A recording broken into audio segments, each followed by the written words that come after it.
I have enjoyed being a founder and meeting other founders. And when I meet other founders, I love hearing their stories.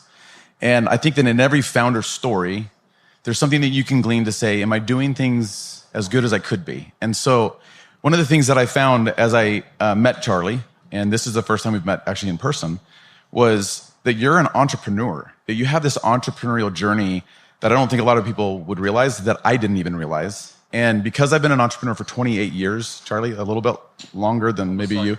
Yeah.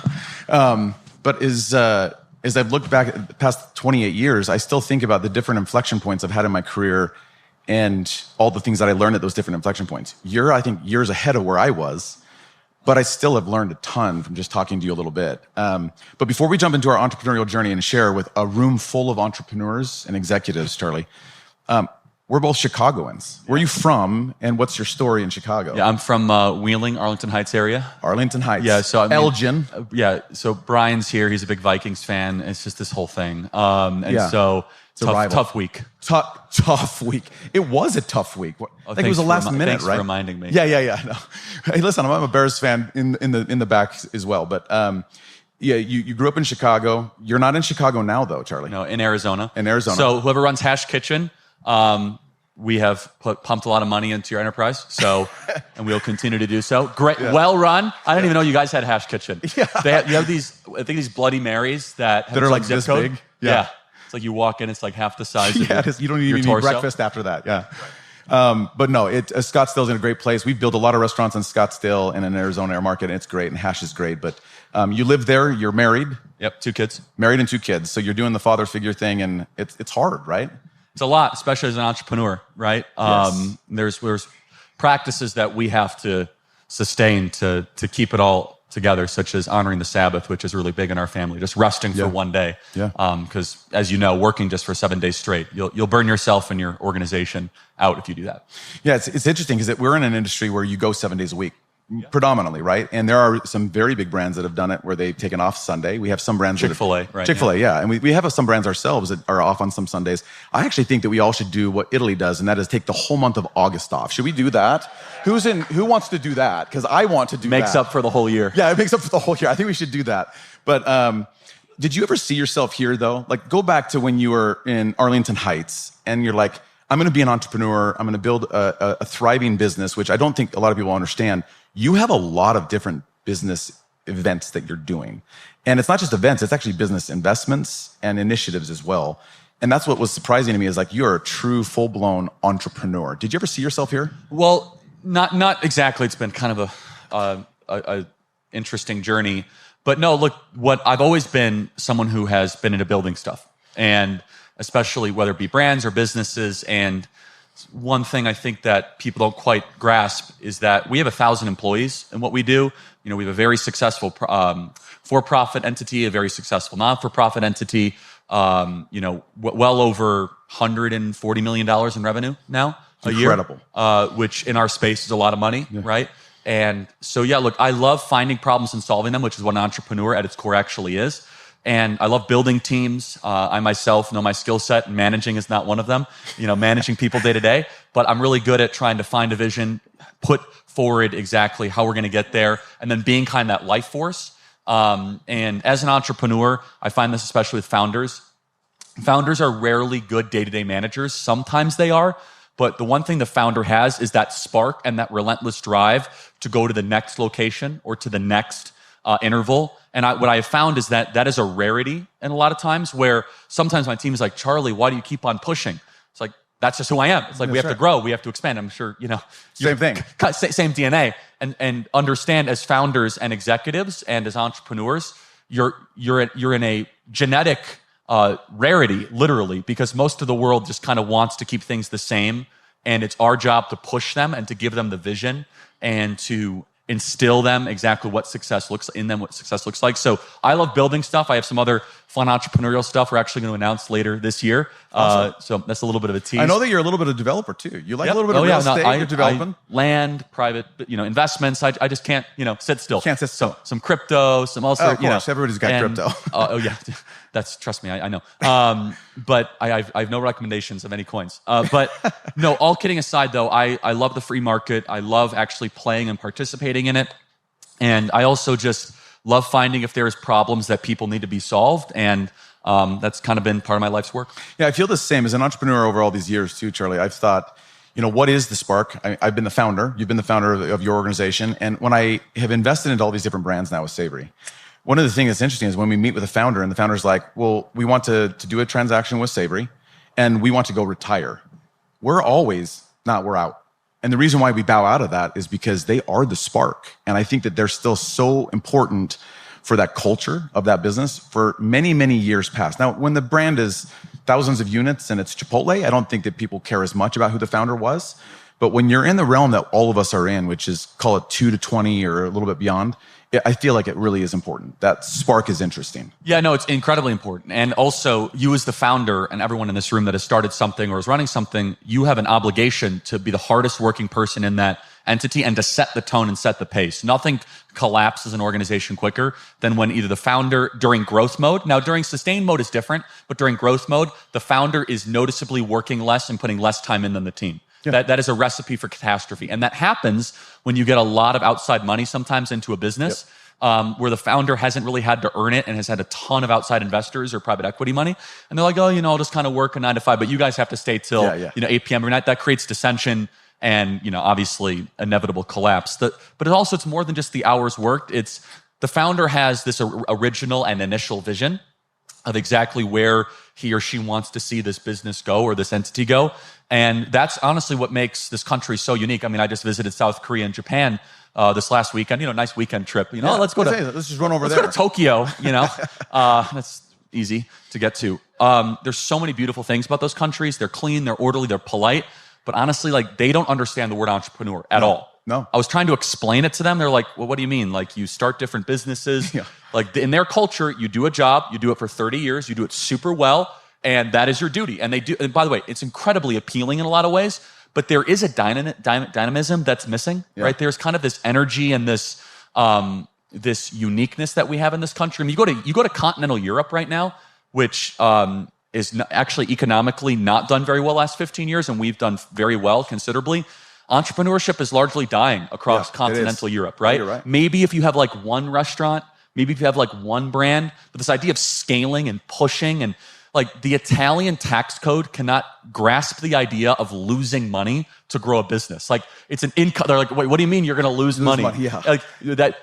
Businesses only exist to make money. Yeah. Well, no, you're going to lose it to boost the valuation to grow it. And the point being is that we as entrepreneurs, everyone in this room, I think it's one of the things that makes this country so exceptional and important. I agree. Because it creates new wealth. It's new risk in the marketplace. And it delivers for the consumer and the customer and the citizen new ideas, better products, and it's that constant competition is always refining us towards a better version of success. Yeah, I agree with that. I was going to say, I will speak for everybody in the room.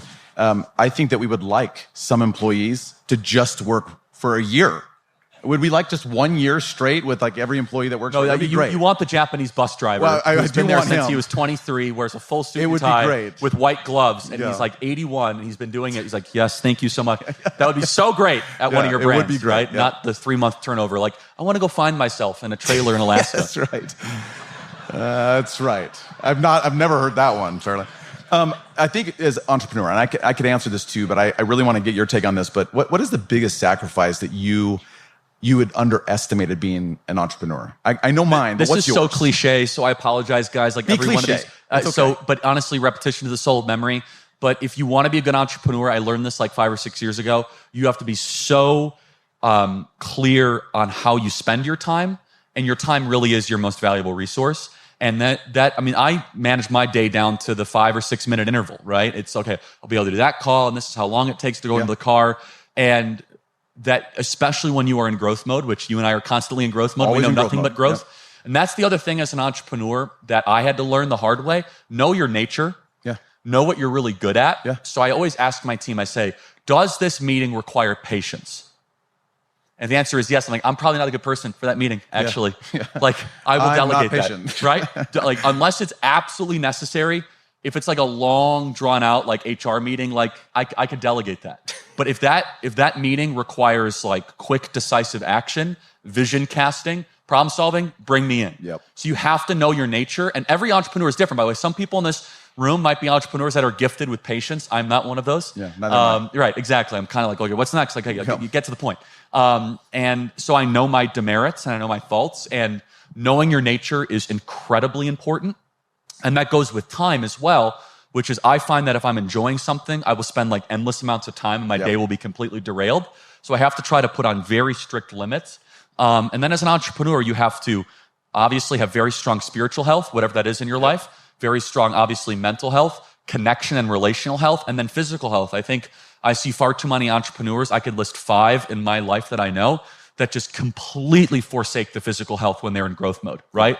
They're eating terribly, they're not sleeping, they're not exercising. I'll get to it later. That's what they'll get to it later. And when you're young, that's correct. But I actually would make an argument. Not only is it bad for you, obviously, health-wise, but like it actually makes you harder to run that business and to grow that business. I think that people that are properly prioritizing sleep and properly prioritizing diet are actually better founders and better entrepreneurs. And so, but anyway, going back, time management.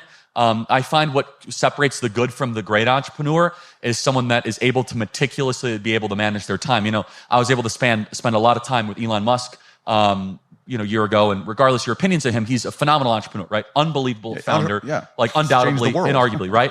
And he's so clear on his time management that he actually handles it himself. I couldn't do that, but like he can't even handle the bureaucracy of having like an executive assistant. At times, he's like, nope, I know exactly how much time I must spend on a certain thing, and I will be kind of the guardian of that. And you think about it, like time is the equally distributed resource that we have to always be guardians of. I got to be honest, I don't know how he does that, because I could not live without Mackenzie, I couldn't either. So. No, my mind goes in 50 different directions. Yeah, like, it's just... go here, go there, do this. It's just, I couldn't possibly do that. So being an entrepreneur, what is the biggest reward so far for you? Just what have you enjoyed the most? Look, we've been incredibly successful financially, and I'm super blessed by that. Our podcast is doing really well, our radio show, our social media. It's not the money. Honestly, it's the journey. I know that sounds like so cliche, like put that on a bumper sticker, but it's the memories that we've created, kind of the can you believe how far we've come? Yeah. I did a lot of thinking about this last year, like what is it that really drives me? I love solving complex problems and doing the things that people say they can't actually be solved. Yeah. I'm sure you're very similar in that way, which is like, okay, people say that you can't have this kind of a restaurant or you can't have this kind of thing. Like, well, maybe you can. Is there a better? And that is what an entrepreneur at its core is, a problem solver against the tide. That's what it is. Yeah, it is. Because again, if it was simple, there would be no reason for entrepreneurs. Entrepreneurs are people that quit companies while they might be ascending, or they're putting out a second mortgage on their home, or they're diving into savings or liquidating their 401k. And I think there's really something admirable about that kind of ambition. Yeah. It makes the world a better place. And so the greatest memory, the greatest reward, I'd have to say, is just seeing the journey and seeing obviously some of the lives impacted along the way. Yeah, I agree with that. And I will say this, I've been fortunate enough to, Charlie, as an entrepreneur, to go through some cycles where I've built a business, sold it, built a business, sold it. And people have always asked me before, like, what's been the best part? And I've said, honestly, it is a journey. So I had the bumper sticker way before you, just so you know. And in my mind, I thought, I was always excited. Growing up in Chicago, I always had like this poster in my room, and it was a picture of a Ferrari. And I just remember, I'm like, man, one of these days, Charlie, I'm going to make enough to buy a Ferrari. And I remember when I bought my first Ferrari, having an exit. And I think a lot of people here that do know me a little bit know that I'm a car guy. And I remember getting in, I'm like, this is so cool, right? First day, I've made it. And the second day, it was like, that's pretty cool. And then like 2 weeks later, I'm like, totally cool. A month later, Charlie, I was like, it's a car. And it was so wild to me how anticlimactic and fast that was. And so when you say journey, I have a good friend, and I think many of you have met her today, but she just went through a business sale as well. And she's like, man, I'm reminiscing the last 25 years of building my business. And I feel like I appreciate more the journey of having gotten here than actually have gotten here to where I sold. Right? And you need to enjoy every day then. Therefore, every day. Because the reward is actually the process. It's the process of solving problems. And there's a reason why you're on your third fund, Andrew, because after your second or first second one, like, okay, fine, you could go retire. Like, okay, that's not what life's about. It's about value creation. It's about pouring into people. It's about making people's lives better. And I think that's always lost because the outside world that is anti-entrepreneur, or at least value neutral on entrepreneur, they're like, oh, it's all about the money. I mean, look, yeah, that's a way to kind of tokenize. It's part of it. It's a way to tokenize and measure your success, obviously. No one here should be against it. But we would all say that it's about the team too. I mean, I look at my team, I'm like, I'll go to war with these guys. I'm sure you feel the same, For right? sure. Like, Absolutely. put me up against any other competitor and we will crush you because we've been through so much together. That's right. You And- galvanize as a team. Yes, exactly. And the memories that are created and the connectivity, Yeah. right? That's what life is really about. At its core, it's about relationships. It is. And that's what, as an entrepreneur, it's like you don't want to be a lonely entrepreneur. I learned that. You don't want to You want people around In you. fact, if you are a lonely entrepreneur, it's like probably won't work very well, Yeah. honestly, unless you're an incredible whiz kid engineer that has a gizmo better than anybody else. Yeah. But you guys largely in the restaurant space are in the relationship business. That is. We are in that it's business. Tight margins. It's knowing customers' names. It's knowing your employees. Hey, you have a tough day, bad day, you're going through divorce, and someone just break up with you. Like, that's what it's all about, right? And it's not just about, maximizing the bottom line, which of course is part of it, but I bet everyone in this room would agree that what is the most precious thing you have? It's the team, it's the human beings that actually make it happen. 100%. So moving forward to building a lasting brand. Yep. Okay. So all of us are trying to build brand. We're trying to tell stories. We're trying to get you and your family, Charlie, to come to our restaurants. Been successful so far. Okay, good. But we want you to keep coming back. And so how do you build a lasting brand? What are the table stakes for building a lasting brand in your mind? So I'm trying to think of how to apply it towards restaurants. So I'll just probably Just in broaden general. it. And Yeah, you do guys, broadly. That's I fine. mean, look, first of all, don't overcomplicate it. Don't do Cracker Barrel. That would be my first piece of advice. Yeah. So if you have a brand that everyone likes, don't change it. right? So please don't change Hash Kitchen. Yeah, Like, we're it not just gonna change works too it. well. Yeah. So don't do that.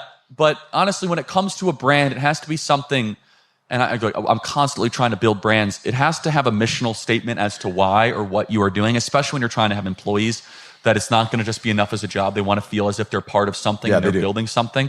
That's something that's really changed the last 30 or 40 years, especially when you're adding kind of younger employees. But look, the cliche stuff, building on social media, building on digital media, all that stuff matters. But even beyond that, like building a brand that will last and that will be durable, it needs to be connected towards the founder's energy and vision. And sometimes, honestly, if you're at like a couple dozen locations, it's okay if the founder is associated with that brand. If I think about the local restaurants that are not scaled, I know the owner of those restaurants. Yeah, you do. And I go to them because I'm treated well, and I know that he's in the kitchen constantly hawking the quality, and it's definitionally like not just corporatized. Yeah. And so when you're trying to build a brand, one of the hardest things for an entrepreneur, and we have not done this successfully yet, is separating the brand from the founder. It's very, very hard. I'm not convinced you have to do that though. No, I don't think so either. Right? I mean, I maybe, again, like you get to a Chipotle, to your point, or you get to an In-N-Out burger, like, okay, eventually, but honestly, I would argue it kind of happens naturally at that point, right? Yeah, it does. But I don't think like the kind of doctrinaire corporate approach is, well, I'm a private equity investor and we're investing in this restaurant and we need to make sure it's not too reliant on the founder. I get that, but honestly, I don't think that's necessary. I don't either. In fact, I think it actually might be unhealthy if that entrepreneur is the face on social media, is the one that could best describe it, that can best sell it to investors and to bankers and to future customers. For sure. Right? And so as it comes to a good. I think that there is an inescapable bond between the entrepreneur and the brand that I think that far too often the experts in the corporate world want to try to separate. And I actually don't think that should happen as much. I agree. So in building a brand then too, let's go a little further with that. And that is, in our industry, we love having someone like Ovation, and they're one of our tech partners, and we get feedback immediately. So you go into a Hash Kitchen or into any of our counterparts here at the restaurants, and you leave and you're like, oh, this wasn't really good. And you hit, it wasn't a good experience. Or you get people to throw comments on Yelp, or you get people to go out and start talking negatively about you in the industry. It's hard for us because we're trying to build a brand, Charlie. And so how have you, because I'm sure that you've received some of this in your business as well. I have no haters. No. None of us do. We're all here perfect. We have no haters, no criticism. But Nothing but supporters. How do we all learn from taking opposition and criticism? Actually, I have a quick question for you. No, ask me. How seriously do you guys take Yelp and all that? As a customer, you never know, because I write these screeds against some of these restaurants, not Sicilian Butcher. Yeah. But like, how seriously do you guys take that in the restaurant I think business? that it is a lagging indicator of how we're doing, not leading. I do think it's something that we look at because we have to. There's not a lot of different ways to know how you're doing. I feel like all of us, and maybe I can't see a lot of you guys, by the way, just like the first two rows, but how many of you guys in here rely on Google more than Yelp? You see the hands. So Google probably more. I think Yelp, I think we all think that it's actually a hidden mafia somewhere and that they just want the negative. And so I think I also think there's some fake stuff on Yelp. I Am I don't wrong? know. I think we would all agree with that too, that there's some Do you of think it's your fake. competitors are planting bad comments? Yeah, I think that's what we've wondered, right? I think there's, I want to get to the bottom of it. Yeah, we want to get to the bottom. Once you get to the bottom of it, let us all know. We want to know. But either way, it is important. I've always been curious about that. Yeah, no, it's important for us. And so you're right. Like you get, as founders, as Savory and our team, we look at, people having bad experience after bad experience. It's good to see that and go, we need to address this, and this within the business. But how do you take it and then just as a team to not let it melt you down and turn that opposition or criticism into a strength? Yeah, look, first of all feedback is an opportunity to get better, right? And at least in my business and what I do, anytime someone has negative feedback, I personally see it through to make sure that it's addressed. And I do it like aggressively. I do it really fast. And I do it involving the parties and the actors that were responsible. So it's a learning lesson so it never happens again, right? So we run these big events, 20,000 people show up. It's the biggest events. We have one in Phoenix. And if someone has a bad experience, I go straight to the events director. I say, what is the reason of this? Like, why did it happen? You're going to refund the money, and we're going to make sure it never happens again. So it then becomes a standard operating procedure improvement, not just like, hey, can you make sure this is handled? And sometimes it turns out that person is wacky, and they are finding something wrong. You've all experienced this as restaurant owners and operators. Somebody's just looking for something wrong, and the pancakes were perfect, and they're still looking for something, right? Yeah. But they weren't perfect enough. But you can tell, this is what's really important. You guys have a good antenna as founders, a legitimate piece of feedback and an illegitimate piece of feedback, right? And that when that legitimate piece of feedback comes through, you need to personally usher that through the process because it's easy to just delegate it and be like, that's just an outlier. But think about it. If 1 out of 100 people are not going to return and you scale that over a course of 5 years, guys, that's your margins, right? Yeah. Especially in the restaurant business, right? The restaurant business is built on recurring customers over periods of time. It's very much on the returning customers. So for us, it's not dissimilar, right? We run these events. If 20,000 became 17,000, that's a big deal. That's a big deal, right? That's kind of eats away at the margins and the core of what we do. So as far as like sustaining the brand though, you want to try to be ahead of it, right? And this is where I think founders and entrepreneurs should never be disconnected from the lived experience of what you are trying to actually present forward. And so that means you guys should continually make sure you are eating the food that you are serving to make sure that it's still good. It's the greatest way to do it. I'm sure you teach your entrepreneurs and your managers all the time. And I eat at all of my restaurants just to make sure. How do I apply this to my life or to us? I make our event managers go as attendees to our own events for a couple hours. Go sit in the chair. Is the audio good? Is the acoustics good? Are they getting into the room quickly? Is it too hot? You have to all of it. You have to go through that kind of lived experience. And we do surveys, we do feedback, but all that I think is a bunch of rubbish, honestly. Nothing gets close to the actual tangible living through sitting in the booth at the restaurant. I agree. And then I'll just repeat what I said. It is very tempting. And I go through this all the time as a founder, as an entrepreneur, when I receive negative feedback to do 2 things, to either take it personally or to dismiss it. It took time for me to be like, look, great opportunity to be better. That's not natural because you get defensive. Like, what do you mean you didn't like the Bloody Mary, right? But okay, let me think about this. Is there a way we do it? And then you can use prudence to be able to navigate that. Yeah, that's actually a very powerful one. That is, you got to go through probably some exercises to get there. But it takes time. It takes mentorship. Yeah. And that's, again, going from good to great. Yeah, it is. Good to great, you look at feedback as an opportunity to upgrade and to turbocharge, not just to either get bitter or to dismiss and act as if nothing is wrong. That's right. Even though the statement, I got to be honest, feedback is a gift. I know it is, but when someone says that to me, I want to punch him out. Yeah, but not all feedback is. You have to use prudence and wisdom to know, okay, this is just a person that literally complains for a living, right? Yeah. They want a free meal. They want a free airline ticket. But there's also, you could tell somebody that writes a very thoughtful letter, I was ignored a couple times, this and that, okay, this is something that we need to take care of for sure. So last few questions here. Appreciate the time. Lessons from leading employees. I mean, you have over 1,000 Gen Zs. We employ we employ a lot of Gen Zs. I could teach a master class on that. Okay, well, tell us a 2-minute master class on just teaching and leading those Gen Zers. If in the ideal world, you have a clear set of articulated values for your company that is no more than 1 page, maybe 2 pages. And in the onboarding process of onboarding a Gen Zer, you not just recite it, you get buy-in as to what those values are. We show up on time around here. We tell the truth. We don't blame people for our problems, right? We always try to find a way to make things better, right? You do not bring your personal life into the workplace, right? Ba, ba, ba, ba, ba, ba, ba. While you are onboarding them, you don't just do it. You say, hey, do you have any problem with this? Tell me your feedback. You involve them in that value process. You get them to co-sign it, not just in some procedural way, but to have them have real buy-in. Why does that matter? You have now established a standard of conduct that when they break it, like, hey guys, remember in that onboarding 3 months ago, you said you're not going to bring your personal life into business? Well, you just did that. So let's talk about why you did that. You need to live up to the standard. This is probably always been true in corporate life. It is so enormously important for Gen Z because they have a tendency to try to make there's no like work-life separation. And they also will cry injustice sometimes for something that you think is a normal operating corporate business practice that they need to be reminded to in clear detail. So you can have like the 10 commandments of savory brands or whatever it is, right? And that process, then there's no wiggle room or excuse. And what it is, it needs to be publicly displayed, right? It needs to be everywhere when you come into work, when you come out of work. So there's no mystery. And again, it can't be 100. It shouldn't be 50. Honestly, you could capture a lot in 10, like tell the truth, don't complain, blah, blah, blah. Yeah. And again, if there's a problem, be like, I don't think you're a good fit here anymore because you're not living up to the standard that you already agreed to. Yeah, that's great. Right? And then you have to live by it. And here is the key. Your managers and your leaders must also live by those rules.